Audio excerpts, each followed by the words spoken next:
Friends, ನಾನಿವತ್ತು ಕೇಸರಿಬಾತ್ ಮಾಡೋದನ್ನ ಹೇಳ್ತಾ ಇದ್ದೀನಿ. 1 ಕಪ್ ರವೆ ಇಟ್ಕೋಬೇಕು, 1 ಕಪ್ ಸಕ್ಕರೆ ಇಟ್ಕೋಬೇಕು, ಎಲ್ಲ ಕಟ್ ಮಾಡಿರುವ ದ್ರಾಕ್ಷಿ, ಗೋಡಂಬಿ, ಬಾದಾಮಿ ಎಲ್ಲ ಈ ಥರ ಮಾಡ್ಕೋಬೇಕು. ಒಂದು ಪಾನ್ ತೊಗೊಂಡು ಒಂದು ಪಾನ್ಗೆ 2-3 ಸ್ಪೂನು ತುಪ್ಪ ಹಾಕಬೇಕು.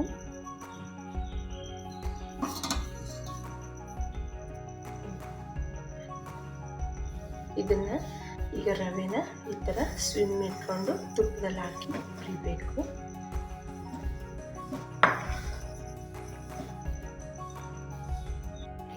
ಹೀಗೆ ಒಂದು 5 ಮಿನಿಟ್ಸು ಈ ಥರ ಹುರ್ಕೋಬೇಕು ರವೆನ. ಹೀಗೆ 1-2 ಗ್ಲಾಸ್ ನೀರು ಇಟ್ಕೊಂಡಿರಬೇಕು. ಮುಂಚೆನೇ 2 ಗ್ಲಾಸ್ನ ಆ ಕಡೆ ಇಟ್ಕೊಂಡು ನಂತರ ಇದು ಹುರಿದಿರೋದಕ್ಕೆ ಹಾಕೊಳ್ಳೋಕೆ ಈಸಿ ಆಗುತ್ತೆ ಬೇಗ. ಇದಕ್ಕೆ ಈಗ ಸಕ್ಕರೆನೂ ಆ್ಯಡ್ ಮಾಡ್ತಾ ಇದ್ದೀನಿ.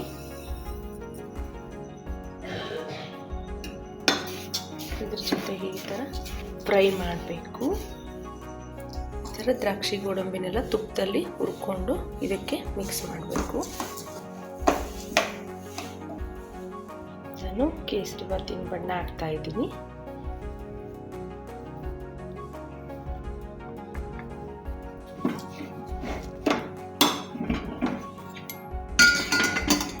ನಿಮಗೆ ಎಷ್ಟು ಬೇಕೋ ಅಷ್ಟು ನೀರು ಹಾಕ್ಕೋಬೇಕು. ನಾನು 1 ಗ್ಲಾಸ್ ಇಟ್ಟಿದ್ದೆ. ಬಿಸಿ ಕಾದಾರಿದ ನೀರು ಹಾಕ್ಬೇಕಿತ್ತು. ಈ ಥರ ಕಾಸಿರುವ ನೀರನ್ನು ಹಾಕ್ತಾ ಇದ್ದೀನಿ. ಇದಕ್ಕೆ ಚೆನ್ನಾಗಿ ಕುದ್ದಿರಬೇಕು ನೀರು, ಅದನ್ನು ಹಾಕ್ತಾ ಇದ್ದೀನಿ.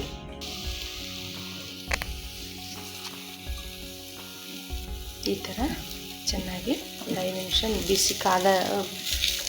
ಬಿಸಿ ನೀರನ್ನು ಹಾಕಿ ಈಗ ಗುರಾಡಬೇಕು. 10 ಮಿನಿಟ್ಸ್ ಬಿಡಬೇಕು ಸ್ವಿಮ್ಮಲ್ಲಿಟ್ಟು.